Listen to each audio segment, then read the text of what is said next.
చూస్తే లష్కర్ ఉగ్రవాది తహవూర్ రానాను ఎట్టకేలకు భారత్కు తీసుకువచ్చారు. తహవూర్ రానాను ఎన్ఐఏ విచారించనుంది. ముంబై పేలుళ్ల ఘటనలో తహవూర్ రానా కీలక సూత్రధారిగా ఉన్నారు.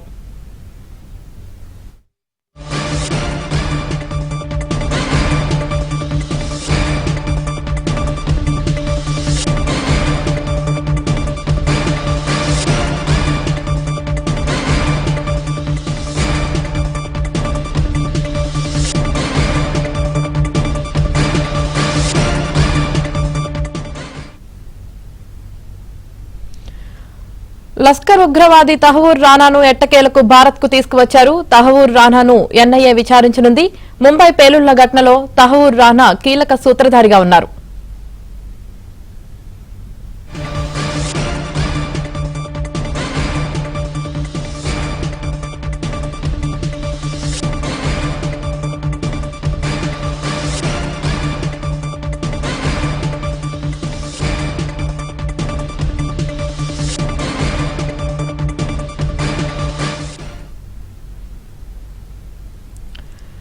ఉగ్రవాది తహవూర్ రానాను ఎట్టకేలకు భారత్ కు తీసుకువచ్చారు. తహవూర్ రానాను ఎన్ఐఏ విచారించనుంది.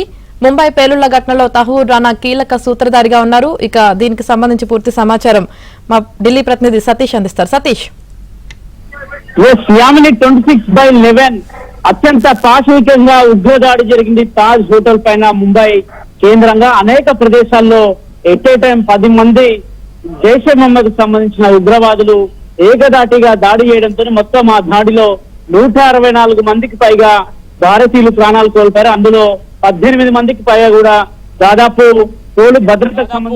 పోలు భద్రతకు సంబంధించిన సిబ్బంది ఉంటే, మరోవైపు 20 మందికి పైగా కూడా విదేశీ పర్యాటకులు ఉన్న సందర్భం ఉంది. అత్యంత పాశవికంగా ఇది జరిగింది. మొత్తం ఈ సూత్రధారిగా కీలకంగా ఉన్న హుసేన్ రానాను మరి కాసేపట్లో భారత్కు తరలించబోతున్నారు. మరి కాసేపట్లో పాలెం ఎయిర్పోర్ట్ చేరుకోబోతున్నారు. ప్రస్తుతం మనం ఎన్ఐఏ కేంద్ర కార్యాలయం వద్ద ఉన్నాం. ఎన్ఐఏ కేంద్ర కార్యాలయం వద్ద విజువల్స్ చూడొచ్చు. పూర్తిగా కూడా భద్రతను కట్టదిట్టం చేశారు. ఎక్కడ చూసినా కానీ పోలీసుల నిఘా నేత్రం కనిపిస్తుంది. మరోవైపు సిఆర్పిఎఫ్ కావచ్చు, అదేవిధంగా బిఎస్ఎఫ్ కావచ్చు, ఇతర భద్రతా దళాలంతా కూడా ఉదయం నుంచి కూడా గస్తీగా వస్తున్నారు. మరోవైపు ఎన్ఐఏ కార్యాలయం ముందు కూడా చూడొచ్చు. కాసేపటి క్రితమే ఏదైతే రానా ఉన్నాడో కాసేపటి క్రితమే ఇప్పుడు పాలెం ఎయిర్పోర్ట్కు చేరుకున్నట్టు తెలుస్తుంది. పాలెం ఎయిర్పోర్ట్ నుంచి నేరుగా ఆయనను ఎన్ఐఏ కేంద్ర కార్యాలయానికి తీసుకురాబోతున్నారు. ప్రస్తుతం మనం చూడొచ్చు సిజిఓ కాంప్లెక్స్ దగ్గర ఉన్న ఎన్ఐఏ కేంద్ర కార్యాలయం వద్ద ఉన్నాం.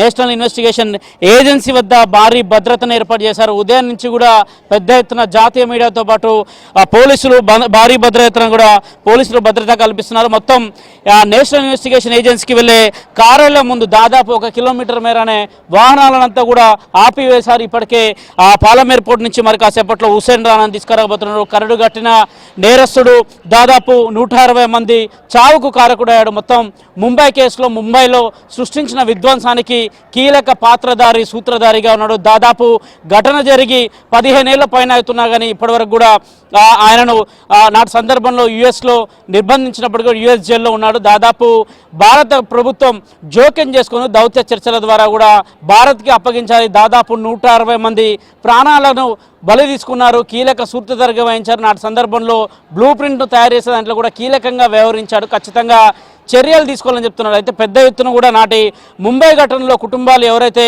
తమ వారిని కోల్పోయారో వారంతా కూడా ఒకటే డిమాండ్ చేస్తున్నారు. కసబ్కు ఏ విధంగా అయితే ఉరిశిక్ష విధించారో ప్రస్తుతం హుసేన్ రానాకు కూడా అదే స్థాయిలో ఉరిశిక్ష విధించాలి, ఉరిశిక్షను ఖరారు చేయాలని కూడా పెద్ద ఎత్తున ముంబై ప్రాంతం వచ్చి యావత్ దేశం అంతా కూడా డిమాండ్ చేస్తుంది. మరోవైపు వారిని ఎన్ఐఏ కార్యాలయానికి తీసుకురాబోతున్నారు. ఎన్ఐఏ కార్యాలయంలో సుదీర్ఘంగా విచారించబోతున్నారు. ఇప్పటికే ఒక పబ్లిక్ ప్రాసిక్యూటర్ని సైతం కూడా కేంద్ర ప్రభుత్వం తాజాగా ఈరోజు ఉదయాన్నే నియమించింది. నరేంద్ర మానవ్ ఈ కేసులో వాదనలు వినిపించబోతున్నారు. ప్రభుత్వం తరపున, కేంద్ర ప్రభుత్వం తరపున ఇప్పటికే దాదాపు 400 పేజీల ఛార్జ్షీట్ను దాఖలు చేశారు. గతంలో కూడా ఆ ఛార్జ్షీట్కి సంబంధించిన అంశం కావచ్చు, ముంబైలో నమోదైన కేసులు కావచ్చు, వాటన్నిటికి సంబంధించిన అంశంలో కూడా ఎట్టకేలకు ఆ నిందితుడిని భారత్కి అయితే తీసుకొచ్చారు. ఖచ్చితంగా కూడా పనిష్మెంట్ అయితే జరుగుతుంది. సుదీర్ఘ వాదనలు ఉండబోతున్నాయి. దాదాపు 3 ఏళ్ల ప్రక్రియ ఉంటుంది అనేది కూడా అధికారికంగా తెలుస్తున్నది. ఎన్ఐఏ న్యాయస్థానంలో వాటిపైన వాదనలు కొనసాగితే, అవసరం అనుకుంటే అప్లెట్ ట్రిబ్యునల్లో సైతం కూడా వాదనలు కొనసాగితే, ఈ రెండిట్లో ఏ కేసు అయితే తొందరగా ముగింపు వస్తుందో ఆ కేసులో ఖచ్చితంగా కూడా శిక్ష విధిస్తామని కూడా అటు భారత్ చెప్తున్న నేపథ్యంలో ఆయనకున్న ఏదైతే హుసేన్ రానాకు న్యాయస్థానాలను అప్రోచ్ కావడం కావచ్చు, దాదాపు ఆయన యూఎస్లో ఉండి అక్కడే జైల్లో ఉన్న సందర్భంలో భారత్కు తీసుకెళ్తే నన్ను చిత్రహింసలు గురి చేశారు, ఖచ్చితంగా తనను పనిష్ చేస్తారనే అంశాన్ని కూడా గతంలో పిటిషన్లో పేర్కొన్నారు. ఆ పిటిషన్ సందర్భంగా కూడా వివరించిన అంశాన్ని కూడా చూసాము. అక్కడ కూడా ఆయనకు ఊరట లభించలేదని చెప్పాల్సి ఉంటుంది. ఇట్లా కరడు కట్టిన నేరస్తుని ఖచ్చితంగా శిక్ష విధించాలి, ఉరిశిక్షే సరైన శిక్ష అనేది కూడా యావత్ భారత్ అని చెప్తున్న నేపథ్యంలో ఖచ్చితంగా ఎన్ఐఏ కార్యాలయం ముందు కూడా మరొకసారి మనం విజువల్స్ చూడొచ్చు. పూర్తిగా కూడా ఎక్కడ చూసినా కానీ పోలీసులు గస్తీ కాస్తున్న పరిస్థితి నెలకొంది. ఇక్కడ కూడా చూడొచ్చు మనం, ఉదయం నుంచి కూడా ఈ ప్రాంతాన్ని అంతా కూడా పోలీసులు తమ ఆధీనంలోకి తీసుకున్నారు. మరి కాసేపట్లో హుసేన్ రానాను నేరుగా పాలెం ఎయిర్పోర్ట్ నుంచి ఎన్ఐఏ కేంద్ర కార్యాలయానికి తరలించబోతున్నారు. ఒక బుల్లెట్ ప్రూఫ్ వాహనాన్ని సైతం కూడా అక్కడ ఏర్పాటు చేశారు. ఉదయం నుంచి కూడా నిందితుని ఎప్పుడు భారత్కి తీసుకొస్తారు, ఎప్పుడు విచారించాలి, కఠినమైన శిక్ష విధించాలనే డిమాండ్లు పెద్ద ఎత్తున వస్తున్న నేపథ్యంలో ఖచ్చితంగా కూడా మొత్తం కసబ్కు దాదాపు 81 రోజుల పాటు కూడా నాటి సందర్భంలో కసబ్ను విచారించిన అనంతరం కూడా ఉరిశిక్ష ఖాయం చేశారు, ఉరిశిక్ష విధించారు. అలాంటి ఘటననే తిరిగి మళ్ళా చేసుకోవాలి. నాటి సందర్భంలో పెద్ద ఎత్తున కూడా కసబ్కు జైల్లో బిర్యానీ పెట్టారనేది పెద్ద ఎత్తున కూడా చర్చలు వచ్చాయి, పెద్ద ఎత్తున ఆరోపణలు వచ్చాయి నాటి సందర్భంలో.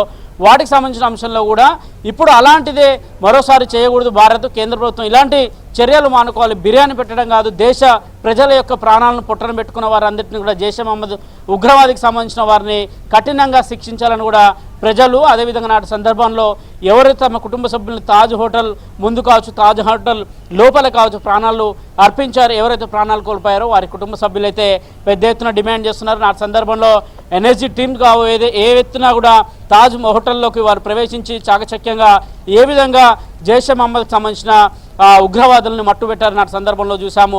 26/11 అంటే కూడా దేశం ఒక్కసారి ఉలిక్కిపడేది. నాటి సందర్భంలో అనేక మందిని పొట్టన పెట్టుకున్న సందర్భాలు చూసాం.